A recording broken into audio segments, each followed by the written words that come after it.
My hands are shaking again. Not from the arthritis this time, but from what I'm about to do. I've been sitting here in my little apartment at Sunset Manor for the past hour, staring at this camera my granddaughter Emma gave me for my 78th birthday. She wanted me to record a message for her wedding next month, something about family memories and wisdom to share with future generations. If only she knew the memories I carry. The late afternoon sun streams through my window, casting long shadows across the collection of photographs scattered on my coffee table. There's one of me and Frank on our 40th anniversary, both of us laughing at something he'd whispered in my ear.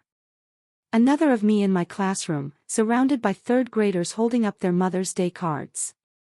And there, tucked beneath the others like I was trying to hide it even from myself, is the one that stops my breath every time. It's me and Sarah from Christmas, 6 years ago. We're both smiling at the camera, my arm around her shoulders, her hand resting on mine. She looks so beautiful in her red sweater, her nurse's badge still clipped to her collar from working the morning shift. I look happy. Trusting. I had no idea that in just 1 year, this same daughter would nearly kill me. They said she was just stressed. The social worker, the visiting nurse, even the neighbor who sometimes heard me crying through the basement walls. Sarah's doing her best, they'd say. Caring for an aging parent is overwhelming. She's probably just stressed. Stressed. Such a small word for what became 4 days of hell. I pick up the photograph, and my reflection stares back at me from the glass frame. The woman looking back is different now. Thinner, yes, but stronger too. My silver hair is neatly styled instead of the matted mess it was when they found me. My eyes, though still carrying shadows from what happened, have a clarity that wasn't there before. I've learned to see things for what they truly are, not what I hoped they were. The truth is, I never thought I'd be the kind of person with a story like this. Elder abuse, that happened to other people. People who didn't have family. People whose children didn't become nurses, didn't seem so devoted, so concerned about their parents' well-being. I was educated. I taught school for 35 years. I raised a daughter who helped people for a living. How could I become a victim? But that's the thing about abuse, it doesn't discriminate. It creeps in slowly, wearing the mask of care, wrapped in the language of love. By the time you realize what's happening, you're already trapped, already questioning your own reality, already wondering if maybe you're the problem. Emma calls me every Tuesday at 3 o'clock, just like clockwork. She'll ask about my day, tell me about her wedding plans, and always end with, "I love you, Grandma." She has no idea that her mother, my daughter, once locked me in a basement room and decided I didn't deserve to eat because I asked where my Social Security money was going. Emma doesn't know because I haven't told her. Because how do you explain to a 25-year-old that her mother, the woman who braided her hair and packed her school lunches, once looked at her own mother and saw nothing but a burden to be controlled, manipulated, and ultimately punished? I've been going to therapy for 4 years now. Dr. Martinez keeps telling me it's not my fault, that I couldn't have known, that Sarah's actions were her choice, not a reflection of my worth as a mother or as a person. Some days I believe her. Other days, I still hear Sarah's voice telling me I was ungrateful, demanding, too much trouble. But today feels different. Today, sitting here with Emma's camera, I think I'm finally ready to tell the whole truth. Not the sanitized version I gave the social workers, not the careful recounting I provided to the prosecutors, but the real story. The one that starts with love and ends with survival. Because someone needs to hear this. Someone out there is probably living in their own basement room right now, wondering if they're imagining things, wondering if their adult child really has their best interests at heart, wondering if speaking up would just make things worse. I wish I could reach through this camera and tell them, trust your instincts. Trust your hunger. Trust your fear. You're not imagining it, you're not being dramatic, and you deserve so much better. My name is Eleanor Walsh, and this is my story. 5 years ago, I thought I had my whole life figured out. Frank and I lived in the same house we'd bought in 1972, a modest 3-bedroom with a garden I tended every morning and a front porch where we'd sit with our coffee, watching the neighborhood kids walk to school. I was 73 and still sharp as a tack, still volunteering at the public library twice a week, still hosting book club in my living room every month. Then Frank collapsed in our kitchen on a Tuesday morning in March. One moment he was scrambling eggs and humming along to the radio, the next he was on the linoleum floor, his coffee mug shattered beside him. The paramedic said it was massive, his heart just stopped. No warning, no lingering illness, no time for goodbyes. 46 years of marriage ended in the time it takes to dial 911. I'd never lived alone. Not really. I went from my parents' house to the dorm at Teachers College, then straight to married life with Frank. Suddenly, at 73, I was discovering what silence actually sounded like. It's not peaceful, like people say. It's heavy and thick and it presses against your chest until you can barely breathe. Sarah swooped in immediately after the funeral. She took a week off from her job at Regional Medical Center and stayed with me, sorting through Frank's things, handling the insurance paperwork, making sure I was eating. I was grateful. She seemed so capable, so caring.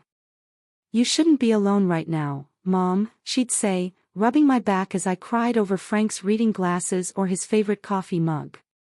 But grief makes you vulnerable in ways you don't expect. Your judgment gets cloudy. You second-guess everything. When Sarah suggested I move in with her family, just temporarily, until you get back on your feet, it seemed reasonable. Practical, even. "You're not thinking clearly," she said, which was probably true. "The house is too big for one person, and what if something happens? What if you fall or have a medical emergency?" She painted pictures of me lying helpless on my kitchen floor, just like Frank, with no one to find me for days. The fear was real. I'd started having dizzy spells, probably from not eating regularly or sleeping well. My diabetes, which had been well controlled for years, was acting up from the stress. Sometimes I'd walk into a room and forget why I'd gone there, or I'd start to tell someone a story Frank had told me and realize halfway through that he wasn't there to finish it. Sarah's house was chaos compared to my quiet home. Her divorce from Tom had been finalized just 6 months earlier, and she was juggling her demanding job with raising 16-year-old Justin. The poor kid was angry about the divorce, failing 2 classes, and spending most of his time locked in his room playing video games. "It's just temporary," Sarah kept saying. "Just until you feel stronger." I moved into their guest room upstairs, bringing only the essentials. Sarah promised we'd go back for more of my things later, but somehow we never did. She put my house on the market within a month, saying the mortgage and upkeep were too much stress for me to handle. I signed the papers because I trusted her. Because she was my daughter, and daughters want what's best for their mothers. Don't they? At first, it felt like a blessing. Sarah would bring me breakfast in bed, claiming I needed rest. She organized all my medications in weekly pill containers, saying it would help prevent confusion. When my old friends called, she'd often answer and explain that I was having a difficult day, or resting. She discouraged visits, saying the excitement might be too much for my heart. "You need to focus on healing," she'd tell me. "All this social activity is overwhelming. Look how tired you get." And I was tired. Grief exhaustion is real, it seeps into your bones and makes everything feel impossible. So when Sarah suggested I might be happier with less stimulation, fewer demands on my energy, I believed her. When she took over managing my finances because money stress wasn't good for my blood pressure, I let her. When she started screening my phone calls because some people just don't understand what you're going through right now, I accepted it. I told myself this was what good daughters did. They protected their vulnerable mothers. They took charge when their mothers couldn't.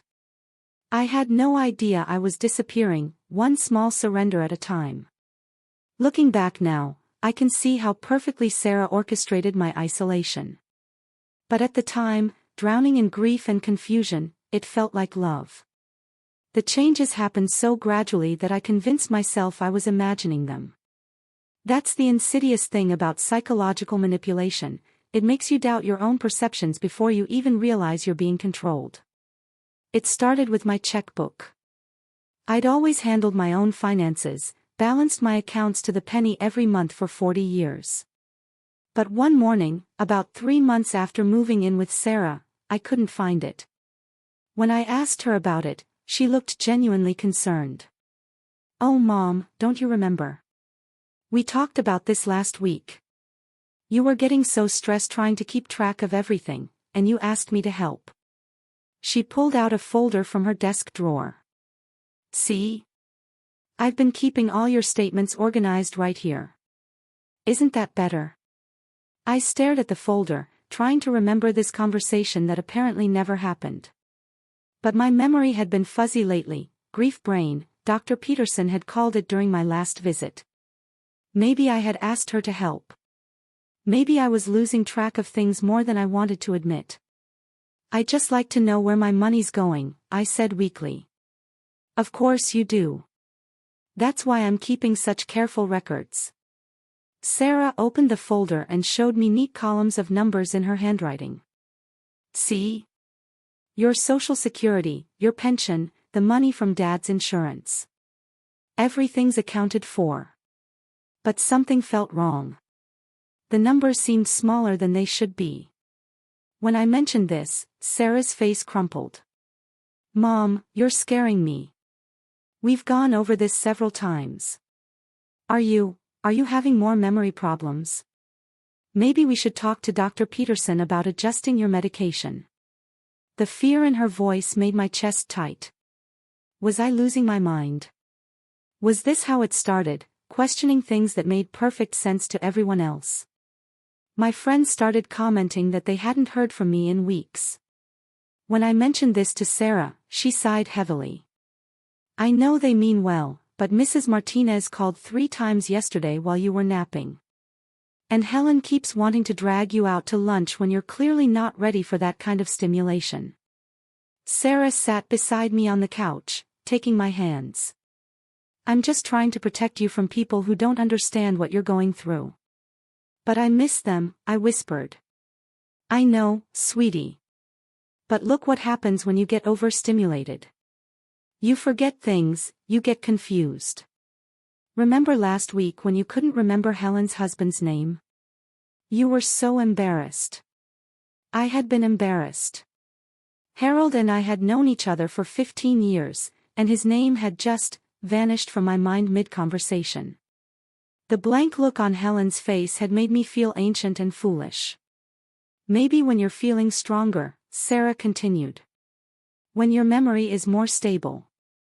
I just don't want people to see you when you're not at your best." The medicine changes came next. Sarah explained that she'd spoken with Dr. Peterson's office about my increasing confusion, and they'd suggested adjusting my diabetes medication and adding something for anxiety. "But I don't feel anxious," I protested. "Mom, you called me at work yesterday in a panic because you couldn't find Dad's glasses. You spent an hour looking for them before you remembered he's gone." Sarah's voice broke slightly. "That kind of confusion is anxiety, even if it doesn't feel like it." Had I done that?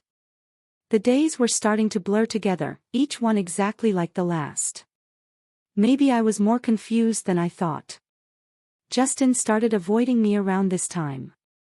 He'd been polite enough when I first moved in, but now he barely looked at me when he came home from school. When I tried to ask him about his classes or his friends, he'd mumble something and disappear to his room.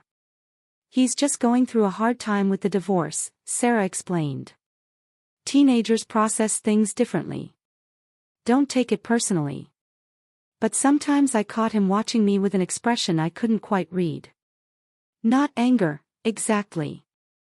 Something closer to pity, or maybe fear. The guest room started feeling smaller. Sarah suggested I might be more comfortable with fewer belongings around to overwhelm me. She packed away most of my books, my photo albums, Frank's sweaters that still smelled like him. "Clutter just makes anxiety worse," she said, folding his cardigan into a box.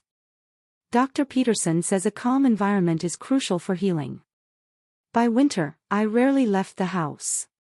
Sarah did all my shopping, scheduled all my appointments, answered all my calls. She'd created a perfect bubble around me, and she was the only one allowed inside. "It's just until you're stronger," she kept saying. But I was getting weaker every day. By spring, the guest room had become more like a prison cell, though Sarah called it, creating a peaceful space for healing. "Mom, I've been thinking," she said one morning, standing in my doorway with her coffee mug and that smile that never quite reached her eyes anymore. "The upstairs is getting too difficult for you with your balance issues. All those stairs, the bathroom so far away. What if you fell?" I hadn't fallen. My balance was fine. But Sarah had been pointing out every small stumble, every moment I held the banister a little tighter, every time I paused to catch my breath at the top of the stairs.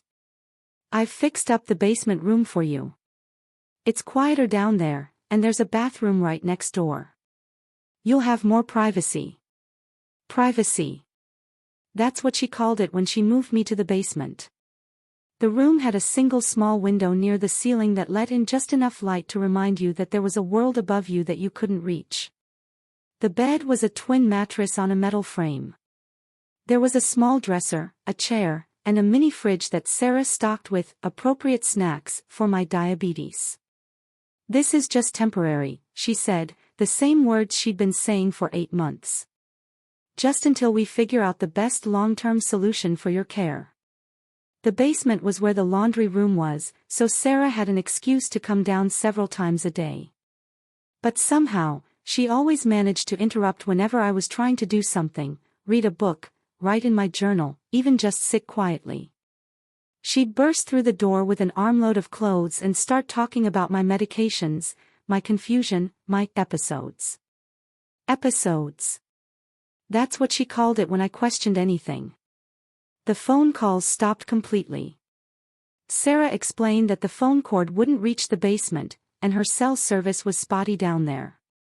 "But honestly, Mom, most of those calls just seem to agitate you anyway. Remember how upset you got after talking to your sister Ruth last month?" I remembered feeling upset after that call, but now I couldn't remember why. Had Ruth said something that bothered me? Or had I been confused and said something embarrassing? The memories felt slippery, like trying to hold water in my cupped hands. Meals became Sarah's most powerful weapon, though I didn't recognize it at the time. She'd bring breakfast around 9, usually toast and coffee.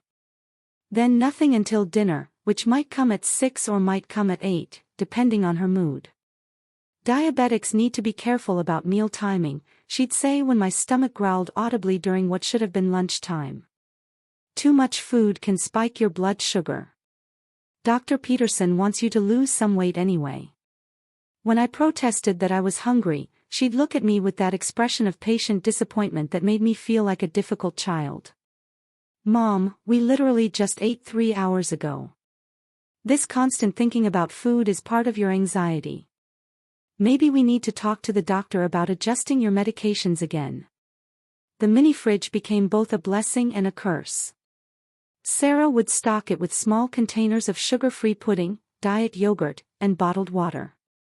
But she controlled what went in there, and she always seemed to know exactly how much I'd consumed. "You ate 2 puddings yesterday," she'd say, checking the fridge contents with the efficiency of a nurse doing rounds. "That's too much sugar, even if it's sugar-free. The artificial sweeteners can affect your medication absorption." I started hiding food, which made me feel ashamed and pathetic. I'd save half a piece of toast under my mattress or slip a yogurt into my dresser drawer. When Sarah found the hidden food during one of her room checks, she sat on my bed and cried. "Oh, Mom. This is what I was afraid of. The hoarding behavior, the confusion about food, these are signs that your condition is getting worse." She held my hands while tears ran down her cheeks.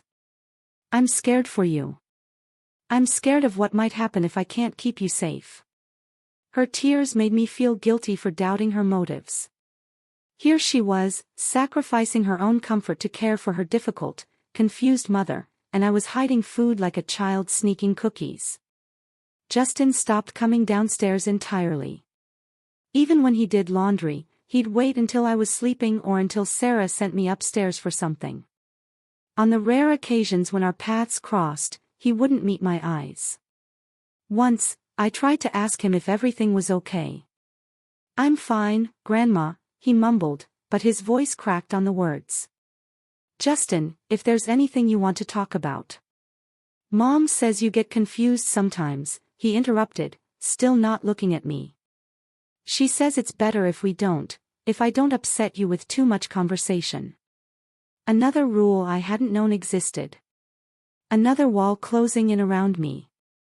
By summer, I rarely left the basement except to use the bathroom upstairs when the basement one was being cleaned. The world above me became a foreign country where other people lived their lives while I existed in my small, controlled space below. The visiting nurse came on a Thursday in late July. I remember because Sarah had been particularly agitated that week about my medication compliance and had scheduled what she called a wellness check to make sure I was managing my conditions appropriately. Her name was Linda, and she had kind eyes behind wire-rimmed glasses. She was maybe 50, with graying hair pulled back in a practical ponytail, and she spoke to me like I was a person instead of a problem to be managed.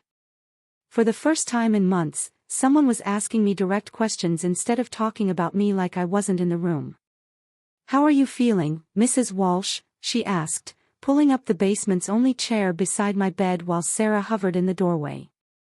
I started, then caught Sarah's warning look. "I'm fine." But Linda was actually looking at me, not at Sarah, and something in her expression gave me a tiny spark of hope.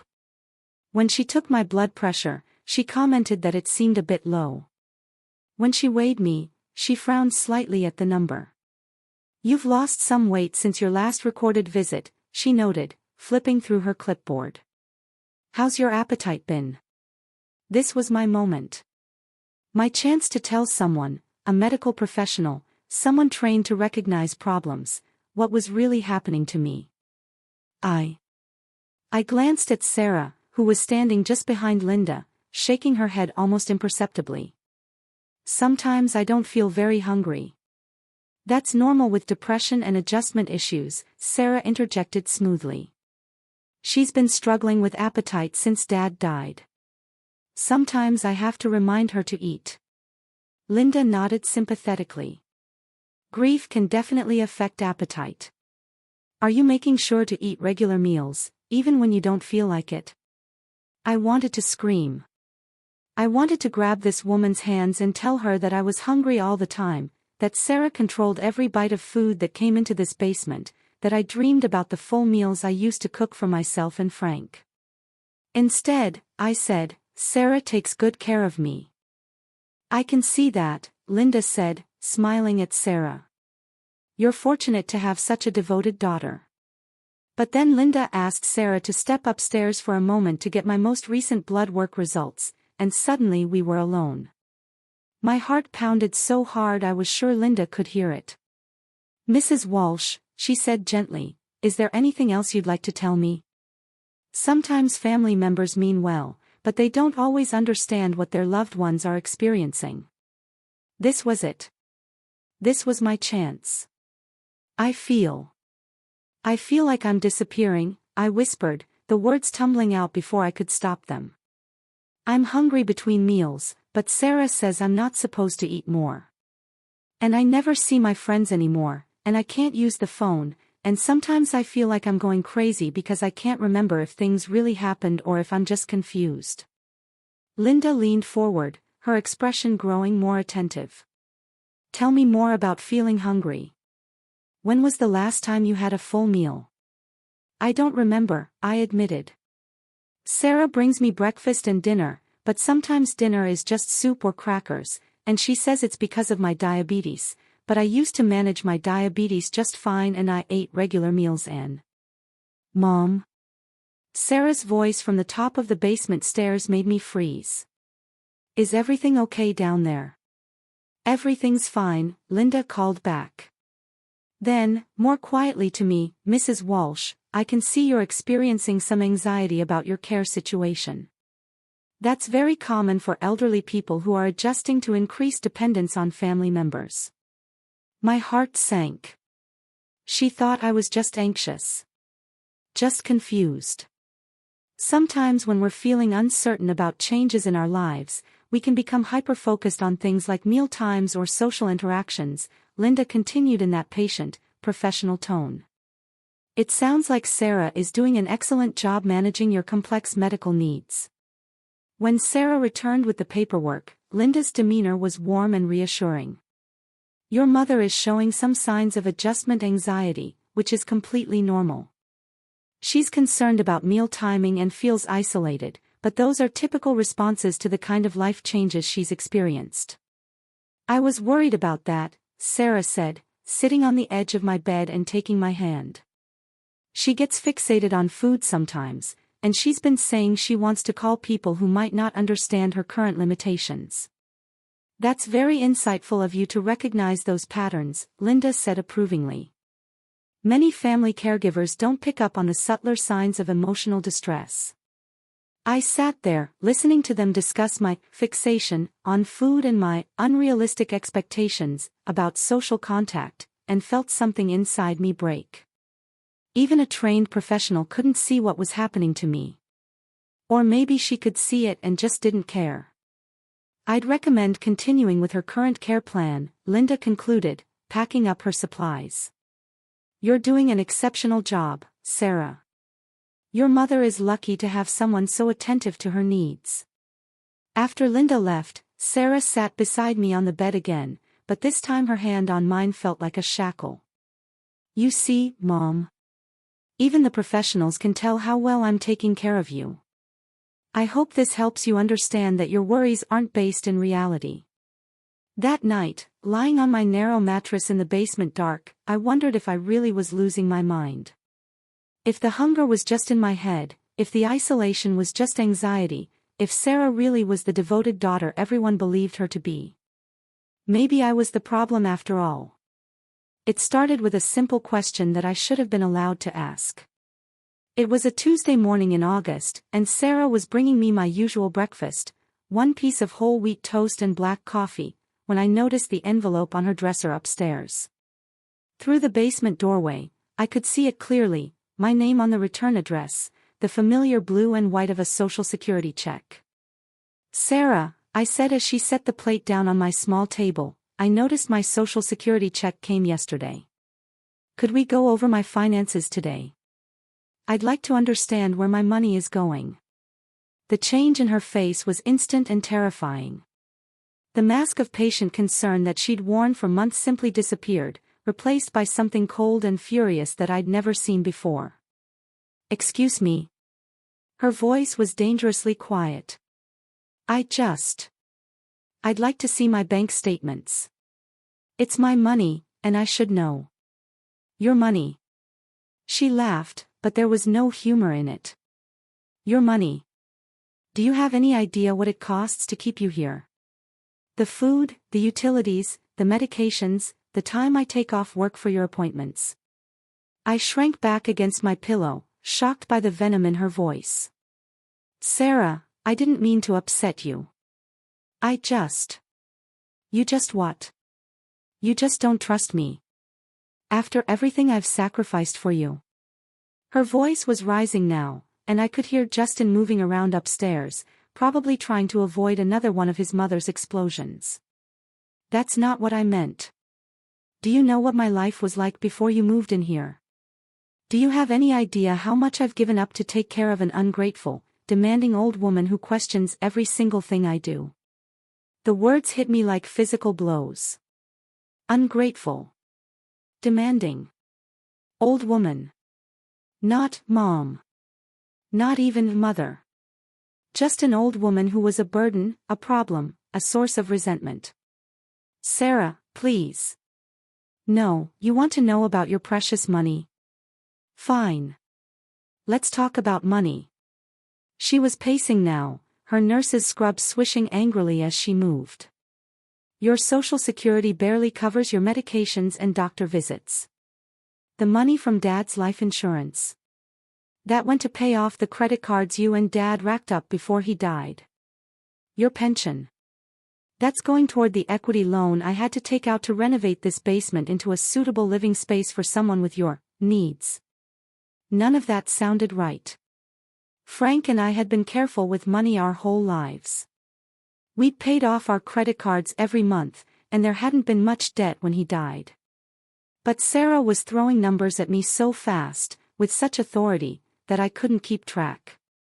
I don't understand, I whispered. Of course you don't understand. You don't understand anything anymore, do you?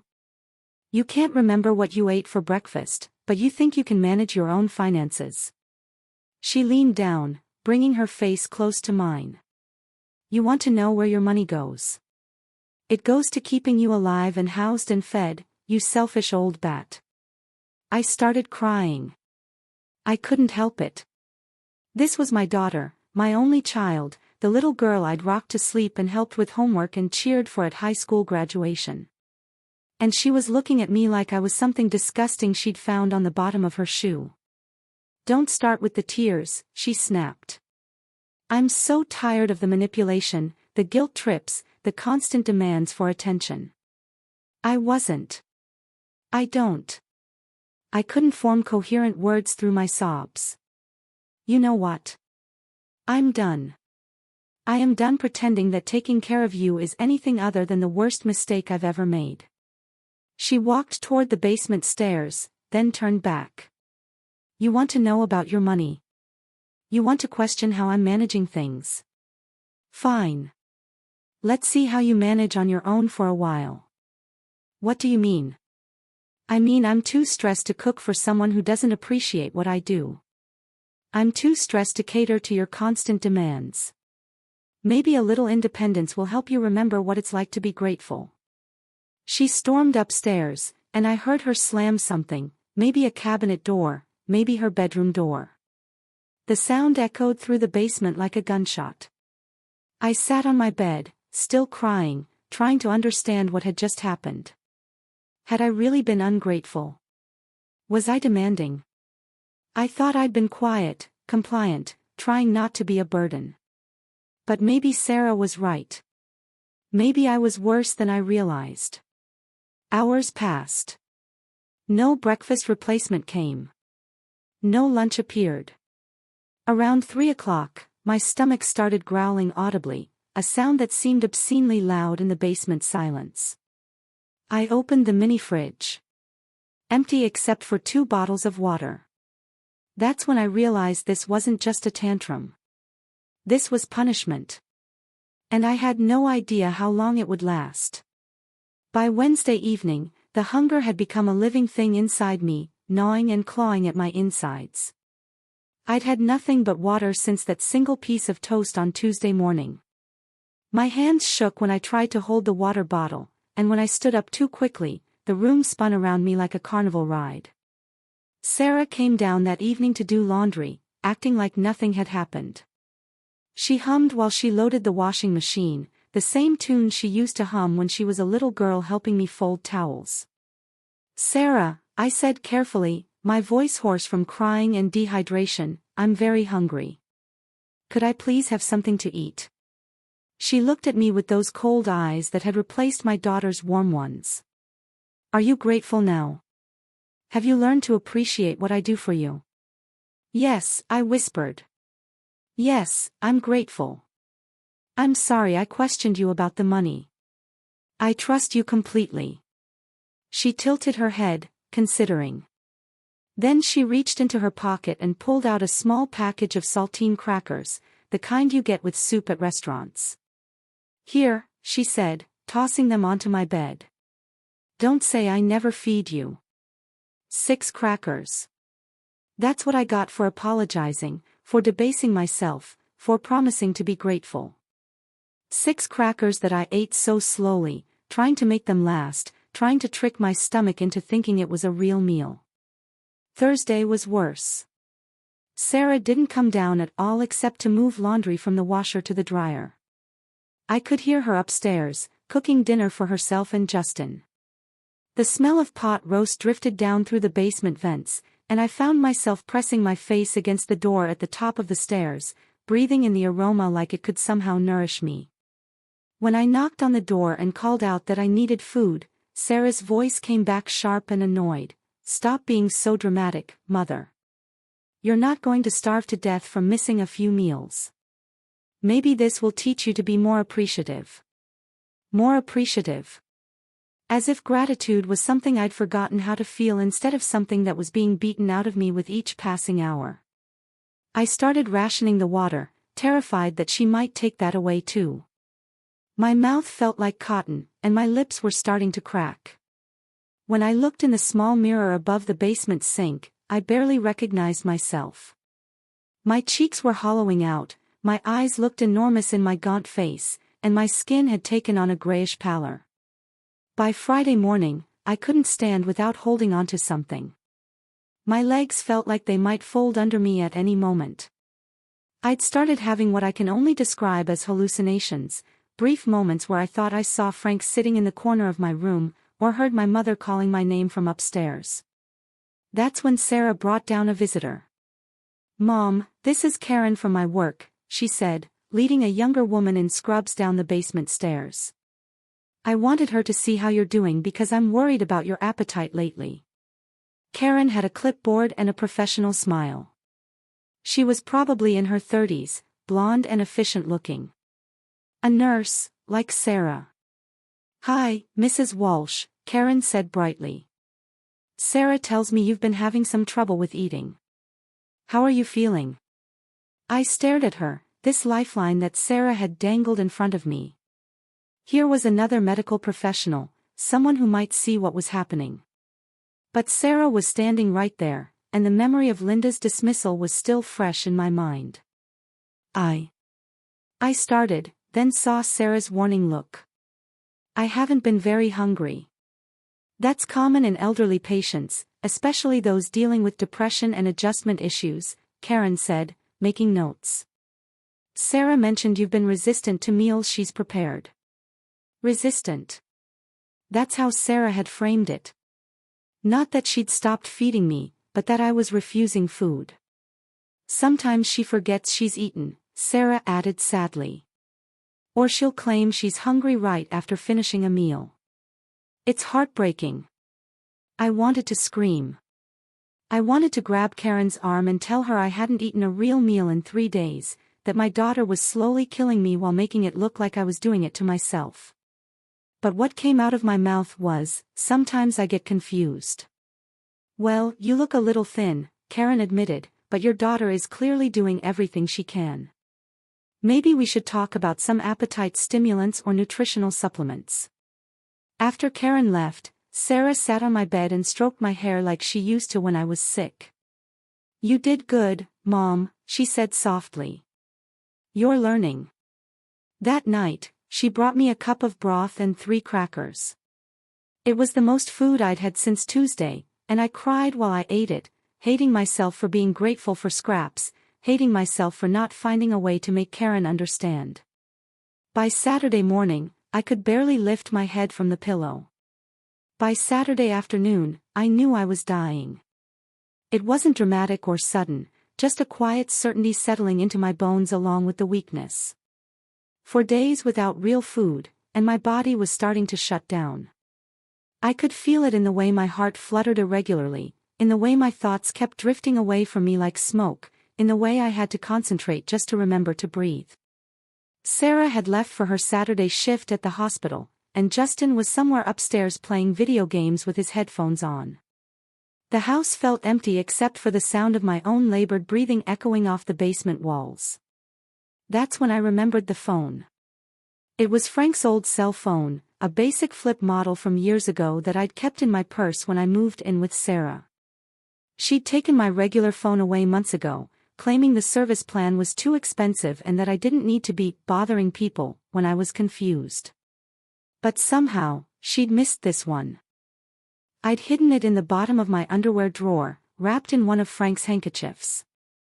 I hadn't thought about it in months, the battery was probably dead, and even if it worked, I wasn't sure I remembered anyone's phone number. But desperation makes you resourceful in ways you never knew possible. My hands shook so badly I could barely open the drawer. The phone felt impossibly heavy as I unwrapped it from Frank's handkerchief, the blue cotton still faintly smelling of his aftershave. When I flipped it open, the screen remained black. Dead. Of course it was dead. I wanted to cry, but I didn't have enough water left in my body for tears. I held the phone against my chest and tried to think. There had to be a charger somewhere. Frank had been methodical about keeping his electronics organized, even the old ones. In the bottom drawer of the small dresser, underneath some sweaters Sarah had packed for me, I found it. The old charger cord, tangled but intact. My fingers fumbled with the tiny plug, trying to connect it to the phone with hands that wouldn't stop trembling. The outlet was behind the dresser. I had to move the heavy piece of furniture, pushing it with my shoulder while stars danced at the edges of my vision. The effort left me gasping and dizzy, but finally I managed to plug in the charger. Nothing happened. I pressed the power button, held it down, tried different combinations of buttons. Still nothing. Maybe the phone was too old, maybe the battery was completely dead, maybe. A tiny beep. Then the screen flickered to life, showing a single bar of battery. I almost sobbed with relief. But who could I call? Sarah had made sure I was isolated from everyone who might have helped me. My old friends' numbers were in the phone book back at my house, the house that was now sold. Dr. Peterson's office would be closed on Saturday. The police would probably just call Sarah, and she'd convince them I was confused, having an episode. Then I remembered Ruth. My sister Ruth, who lived in Arizona now but who had been my closest friend for 75 years. Ruth, who had called me religiously every Sunday until Sarah started intercepting the calls. Ruth, whose phone number I had memorized when we were teenagers because it was the same number her family had kept for 40 years. My fingers shook as I dialed. The phone rang once, twice, 3 times. What if she'd changed her number? What if she wasn't home? What if? Hello? Her voice, suspicious the way people sound when they get calls from unknown numbers. Ruth, I whispered, afraid to speak too loudly, afraid Sarah might come home early.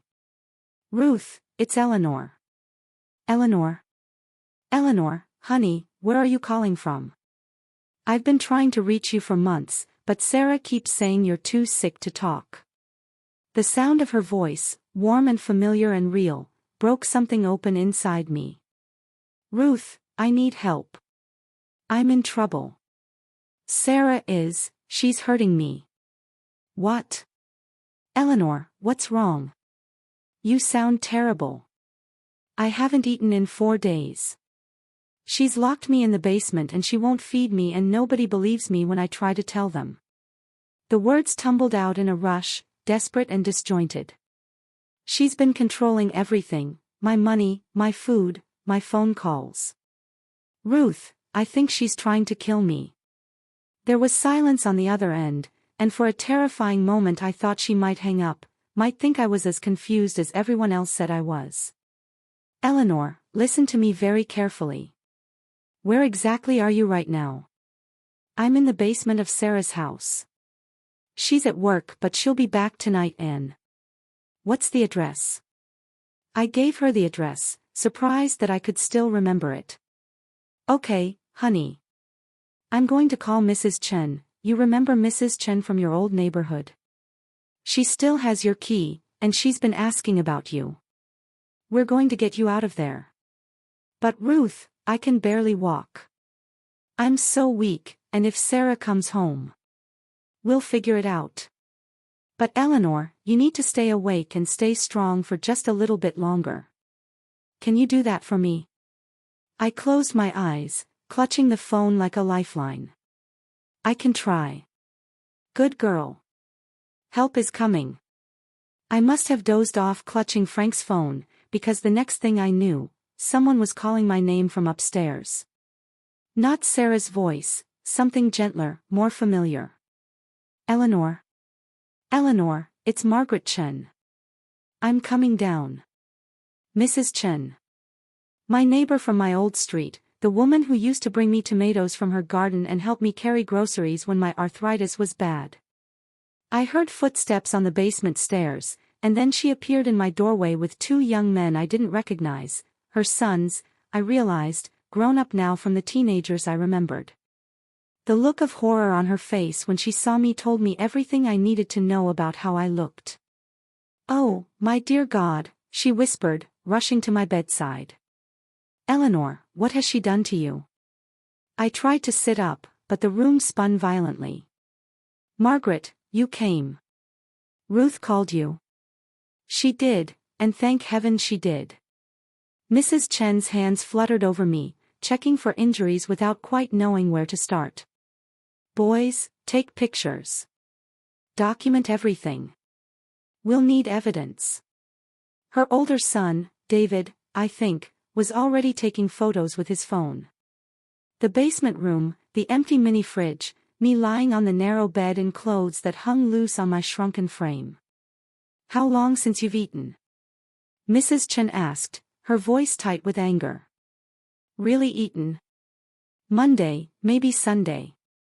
She gave me crackers on Wednesday, some broth yesterday.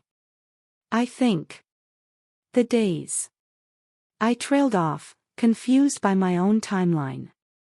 "We need to get you to a hospital immediately." She turned to her younger son. "Michael, call 911. Tell them we have an elderly woman showing signs of severe malnutrition and possible abuse." "No," I grabbed her arm with what little strength I had. "If they call Sarah, she'll convince them I'm confused. She's done it before. She's a nurse, they trust her." Mrs. Chen's expression hardened. "Eleanor, look at me. You've lost at least 20 pounds since I saw you last spring. Your lips are cracked from dehydration, your skin is gray, and you can barely sit up.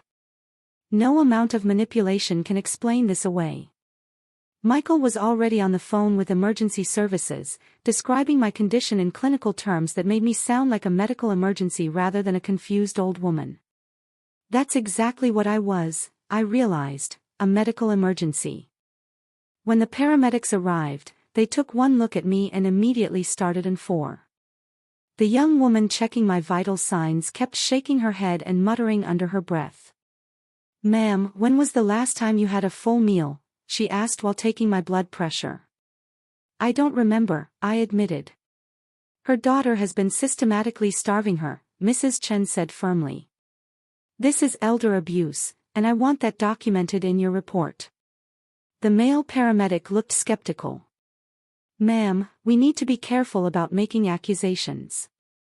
Sometimes elderly patients forget that they've eaten, or they—" "Look at her," Mrs. Chen interrupted, her voice sharp with indignation. "Does this look like someone who forgot to eat? She's been locked in this basement room with no access to food. I've known this woman for 15 years, she was managing her own household and cooking for her church group just last year." As they loaded me onto the stretcher, I caught sight of myself in the small mirror by the bathroom. The woman looking back was skeletal, hollow-eyed, aged beyond her years. I looked like photographs I'd seen of concentration camp survivors. At the hospital, everything happened very quickly. Blood tests, X-rays, a dozen different doctors asking the same questions. Dr. Martinez, the emergency room physician, was blunt in a way that gave me hope someone might finally believe me. "Mrs. Walsh, you're showing signs of severe malnutrition consistent with prolonged food deprivation. Your electrolyte levels are dangerously low, and you're significantly dehydrated. This didn't happen over a few days, this is the result of weeks or months of inadequate nutrition." That's when Sarah arrived. I heard her voice in the hallway before I saw her, talking to the nurses in her professional tone. "I'm Sarah Mitchell, I'm her daughter and her primary caregiver. I work here in the ICU, so I know most of you. My mother has been struggling with depression and eating issues since my father died. She often refuses meals and forgets that she's eaten. But when she walked into my room and saw Mrs. Chen sitting beside my bed, her composed expression flickered for just a moment. "Margaret, what are you doing here? How did you even know?" "I know because Eleanor called for help," Mrs. Chen said coldly. "She called her sister, who called me, because you've been starving her." Sarah's professional mask slipped back into place, but I could see the calculation behind her eyes. My mother is confused. She has episodes where she believes things that aren't true. The doctors can tell you. The doctors can tell me that your mother is severely malnourished, Dr. Martinez interrupted, walking into the room with my test results. And unless she has an undiagnosed medical condition that prevents absorption of nutrients, someone has been denying her adequate food for an extended period.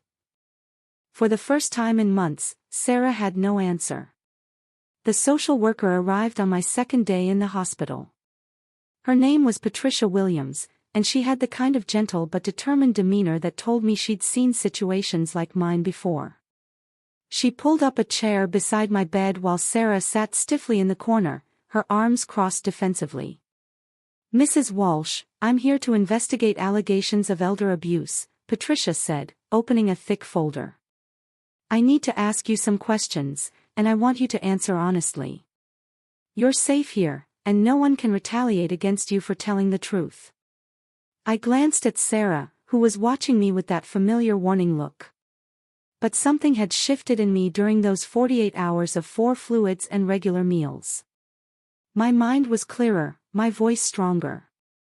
"She stopped feeding me," I said simply. "For 4 days, she gave me almost nothing to eat." "That's not true," Sarah interjected immediately. "She refuses meals, she forgets she's eaten." "Mrs. Mitchell, please let your mother speak," Patricia said firmly. Then, to me, "Can you tell me more about your living situation?" So I told her everything. The gradual isolation from friends and family. The basement room with its single small window. The financial control. The way Sarah monitored every bite of food, every phone call, every interaction with the outside world. Patricia took notes, occasionally asking clarifying questions that showed she understood the patterns of abuse. "Has anyone else witnessed these conditions?" she asked. Mrs. Chen saw the basement room. "And Justin, my grandson, he lives there too, but Sarah told him I was confused and he should avoid me." After Patricia finished interviewing me, she spoke with Sarah privately. Then she met with Mrs. Chen, who had brought printed photos from her phone showing my condition when they found me. The next day, Patricia returned with a detective. Detective Rodriguez was younger than I expected, maybe 40, with kind eyes and a notebook he consulted frequently. He explained that elder abuse was a criminal matter, not just a family issue. "Mrs. Walsh, I need to ask you about your finances. Your daughter claims she's been using your Social Security and pension to pay for your care, but we need to verify that." That's when the real extent of Sarah's theft became clear. Patricia had already obtained my bank records, and Detective Rodriguez showed me statements I'd never seen. Over 10 months, Sarah had withdrawn nearly $40,000 from my accounts, money she'd used to pay her own mortgage, her credit cards, and her son's private school tuition. "Your daughter has been systematically stealing from you while claiming the money was for your care," Detective Rodriguez explained. "Combined with the documented neglect and confinement, we have grounds for multiple charges." The investigation moved quickly after that.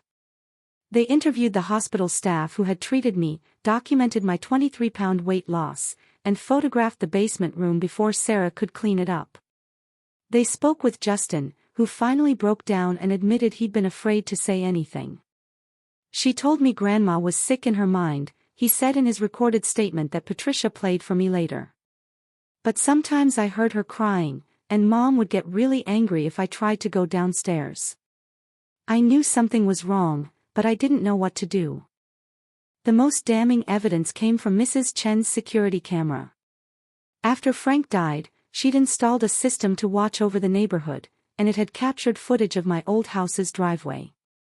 The video showed my dramatic physical deterioration over the months I'd lived with Sarah, how I'd gone from walking independently to barely being able to stand, how my clothes had become loose and baggy, how I'd developed a shuffle that spoke of weakness rather than age.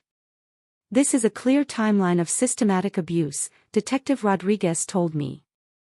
"No medical condition explains this kind of physical decline in someone who was previously healthy." They also discovered that Sarah had been giving potential buyers tours of my old house, claiming I was in memory care and would never be returning. She'd already accepted an offer and planned to pocket the proceeds. The hardest part was when they brought Sarah in for questioning. I watched through a one-way window as she maintained her story, that I was confused, difficult, that she'd been overwhelmed by caregiving stress. "I did everything I could for her," she insisted. She was impossible to please, always demanding, never grateful. I was working full-time and trying to manage her complex medical needs. But Detective Rodriguez had done his homework. He showed her the bank records, the medical evidence, the photographs of my condition. "Mrs. Mitchell, your mother was treated for severe malnutrition consistent with prolonged starvation. How do you explain that?" For the first time, I saw Sarah's composure crack completely. She sat in that interrogation room and cried, not the manipulative tears she'd used on me, but the desperate sobs of someone who knew she'd been caught. "I never meant for it to go that far," she finally whispered. "I was just so angry, so tired. I didn't realize how bad it had gotten." But by then, it was too late for excuses. They moved me to a recovery room after 3 nights in the hospital. The 4 fluids had steadied my blood pressure, and the broth and nutritional supplements had given me back just enough strength to sit upright without blacking out. But strength is a tricky thing. It doesn't always return to your body just because you can hold a spoon again. Sometimes it takes longer to find your voice again, especially after someone you loved used it against you for so long. The hospital's social worker, Patricia, came back every day with updates.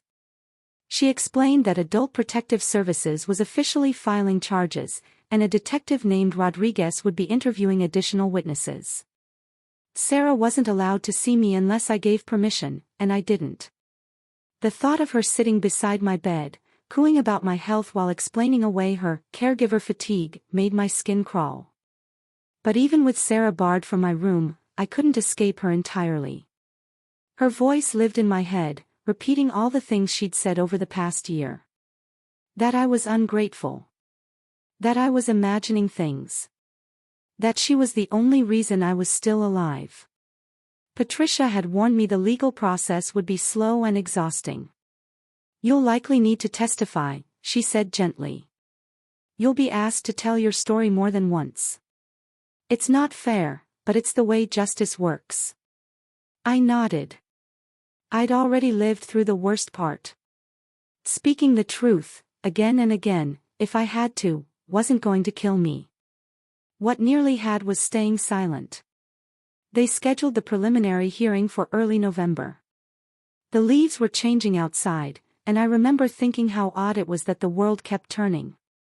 That somewhere, kids were jumping into leaf piles and carving pumpkins while I prepared to face my only child in a courtroom.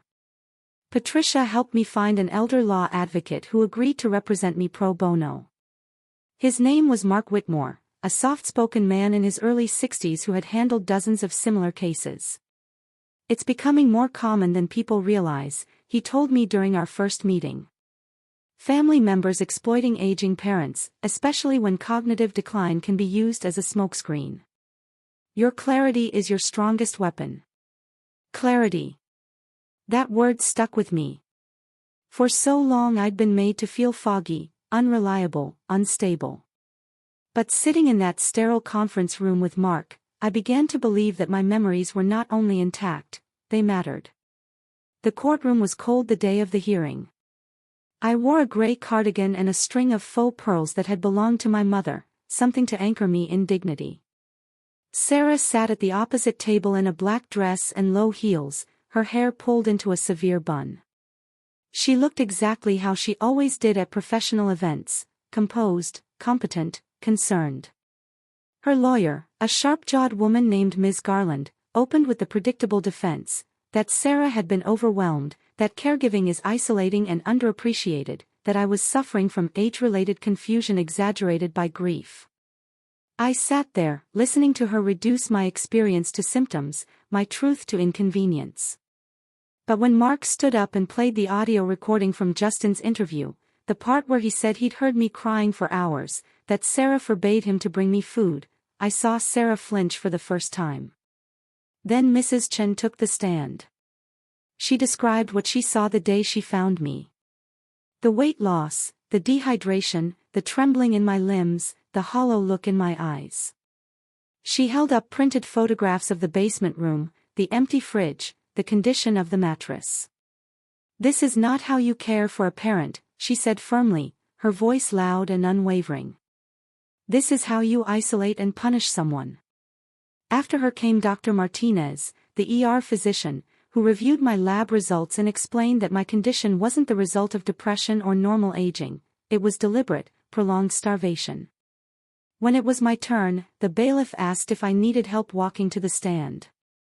I shook my head.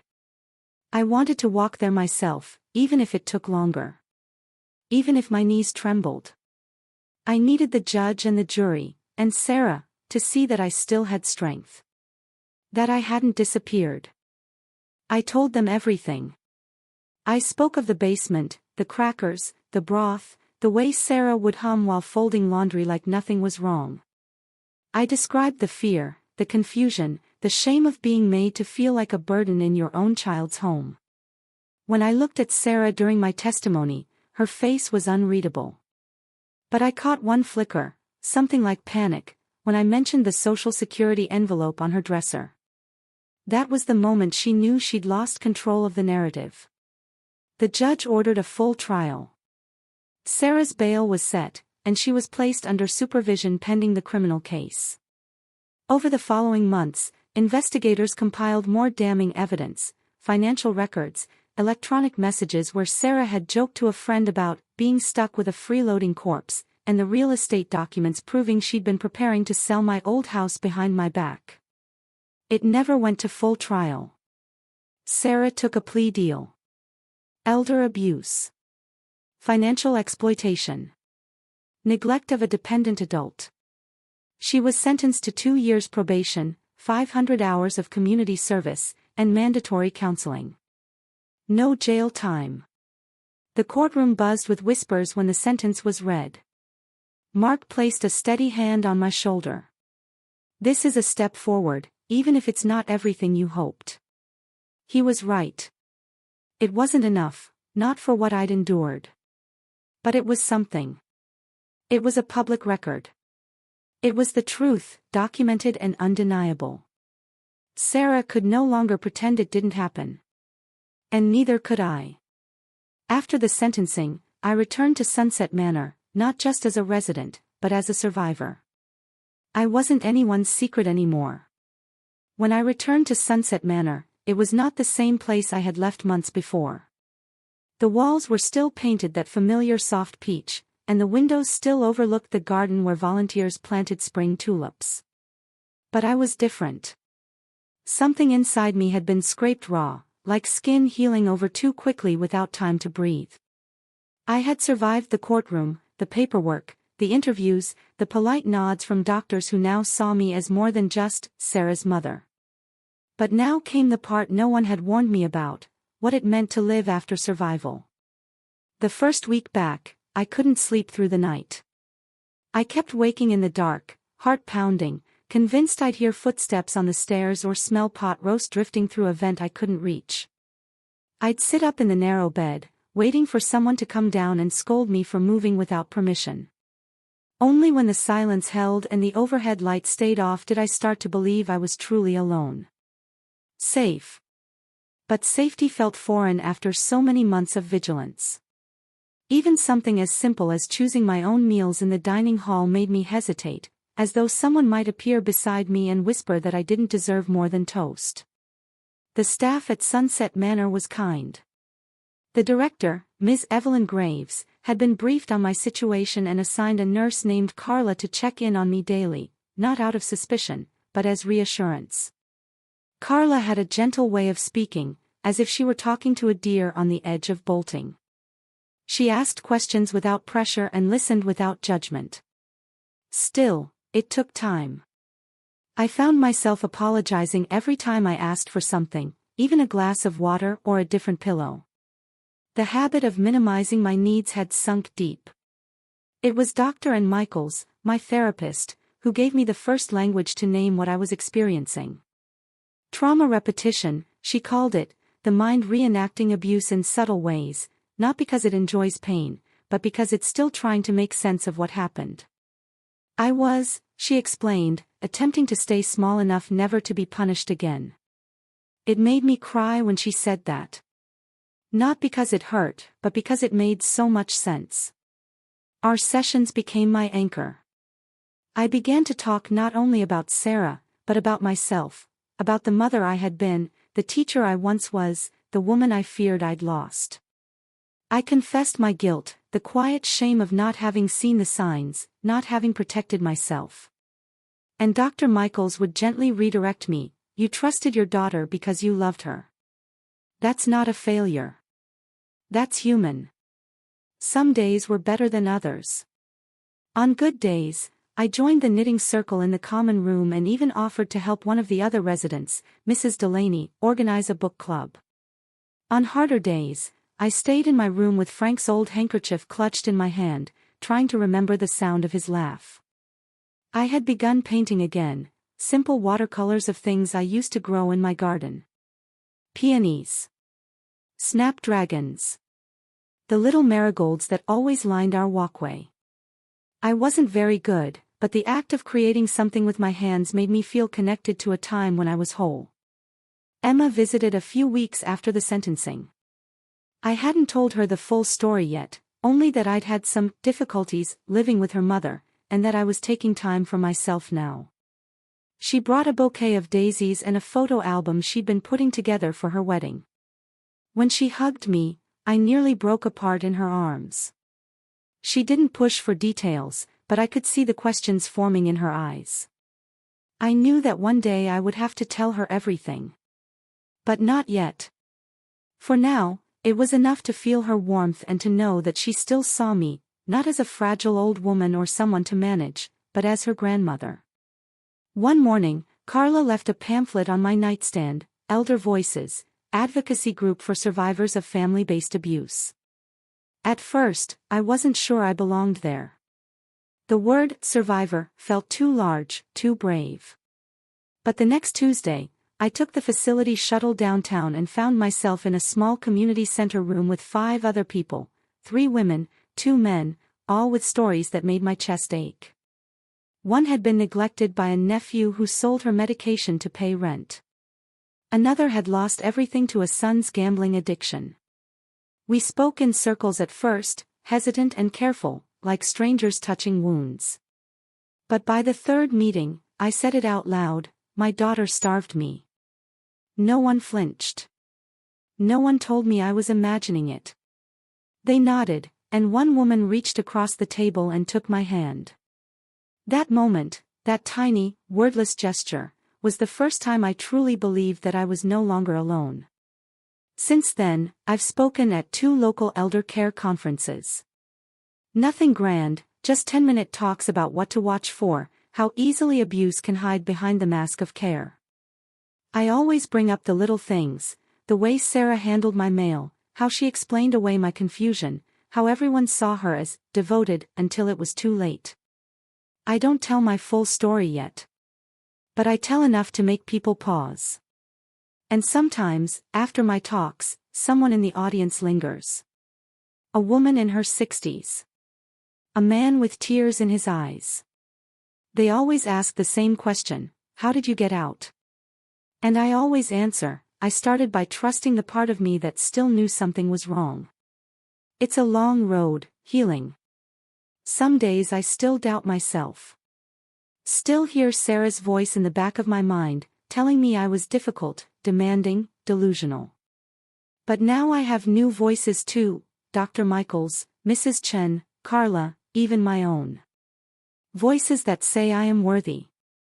That I am sane. That I survived not because I was weak, but because I found strength in the smallest things, in memory, in hunger, in that single, fading phone number I still knew by heart. I don't know if Sarah will ever truly reckon with what she did. Our relationship remains severed. I haven't heard from her since the sentencing. I doubt I ever will. And maybe that's for the best. I've grieved her, not just the daughter she became, but the daughter I thought I raised. The grieving comes in waves. But so does the peace. Next month, Emma will be married. She's asked me to record a message about family and wisdom and love. I've already started drafting it. And this time, I know exactly what I want to say. The camera has been recording for nearly an hour now, but I haven't spoken a single word. The little red light blinks steadily, reminding me time is passing whether I choose to fill it or not. I sit in my armchair by the window, hands resting lightly on my lap, the photo of Emma's smiling face propped just beside the lens to give me courage. I've recorded messages before, birthday greetings, little video calls when I couldn't make it to dinner. But this is different. This one matters. This one is for her wedding, for the beginning of her new life. And it's for me, too, for everything I survived, for everything I still carry, and for everything I've learned. Outside, the sunlight has softened into that golden stretch of late afternoon, the kind that paints the garden paths and warms the windowsills. Somewhere downstairs, someone is playing a quiet melody on the piano, slow, thoughtful, the kind of music that makes you remember. I wait until the final note fades before I lean forward and press the small button that marks the start of a new clip. This time, I don't hesitate. "Hi, Emma," I say gently, and I try to smile, though my voice is already thick. "You asked me to share something, some wisdom from my life. You said you wanted to carry it with you into your marriage. I've been thinking about that a lot. And I think, what I have to offer isn't one neat piece of advice. It's a story. My story." I pause, letting the words settle. Then I continue. "When I was your age, I thought I knew exactly what love looked like. I thought it was quiet and constant, something you built like a house and then lived inside forever. And for many years, that was true. Your grandfather and I had that kind of love. Steady. Ordinary in the most beautiful way. But love isn't always soft. Sometimes it comes with sharp edges. Sometimes it wears the face of someone you trust. And sometimes, the hardest thing you'll ever do is admit that someone you love is hurting you. The words don't come easily, even now. But I've spent 4 years learning how to tell the truth, and I won't stop now. After your grandfather died, I went to live with your mother. It seemed like the natural thing to do. Family takes care of family. At least, that's what I believed. But what started as care turned into something else. Slowly, quietly.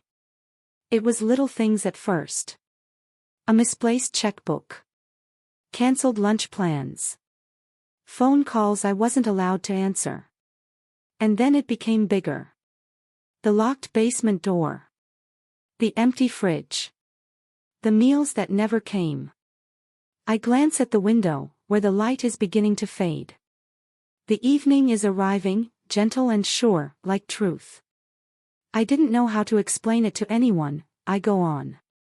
How do you tell people that the daughter who brings you your pills, who wears a nurse's badge and smiles politely at your neighbors, is starving you when no one's looking?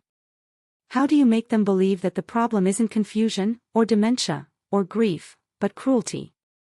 I take a breath and shift in my chair. The room is quiet except for the low hum of the heater and the occasional bird call outside the window. In this silence, I find my center. I was lucky, I say. I had people who listened. My sister. My old neighbor, Mrs. Chen. A detective who believed what the lab reports couldn't ignore. And slowly, Piece by piece, I built my life back. It wasn't easy. It's still not easy. But healing is a kind of love, too. The kind you give yourself after the world has taken too much. I reach out and pick up a small framed picture from the coffee table. It's one of Emma and me at the beach when she was 7, both of us with our pants rolled up and toes in the water, laughing like we didn't need anything else. Emma, I say, turning back to the camera, you come from a complicated family. We all do. But you also come from strength. From truth. And from the kind of resilience that doesn't give up when people stop listening. My voice begins to quiver, but I don't stop. If there's one thing I want you to carry into your new life, it's this: love with your eyes open. Love without erasing yourself. Listen for the quiet moments when something feels wrong, even if no one else sees it yet. And trust your instincts, because they're wiser than you think. I set the picture back down and wipe my eyes with the corner of a tissue I'd tucked into my sleeve. The tears aren't bitter this time. They're soft, almost grateful. Proof that I can still feel deeply, that nothing in me has hardened beyond repair. You're going to be a wonderful wife, I say. And maybe one day, a mother. And if that day comes, I hope you'll remember that your love doesn't have to look like sacrifice. You can care for others without losing yourself. You can set boundaries without shame. And if the time ever comes when someone makes you feel small or silences your voice, I want you to remember your grandmother once sat in a basement, starving, and still found her way out. I let the silence stretch, then speak once more. My name is Eleanor Walsh. I am 78 years old. I was abused. I survived. I healed. And I found my voice again. If you're watching this, and something doesn't feel right in your own life, if your days feel dimmer, if your words go unheard, trust yourself. You are not invisible. You are not imagining things. You matter. And you deserve better. I reach forward and press the button to stop the recording. The red light disappears, and the room is quiet once more. For a long time, I sit still, letting the weight of everything settle into my bones. Then I pick up the camera and place it gently into the padded envelope Emma sent with it, along with a note that reads, "Just send it when you're ready. No rush." I smile to myself as I seal the envelope and place it on the desk by the door. I'm ready. At last, I'm ready.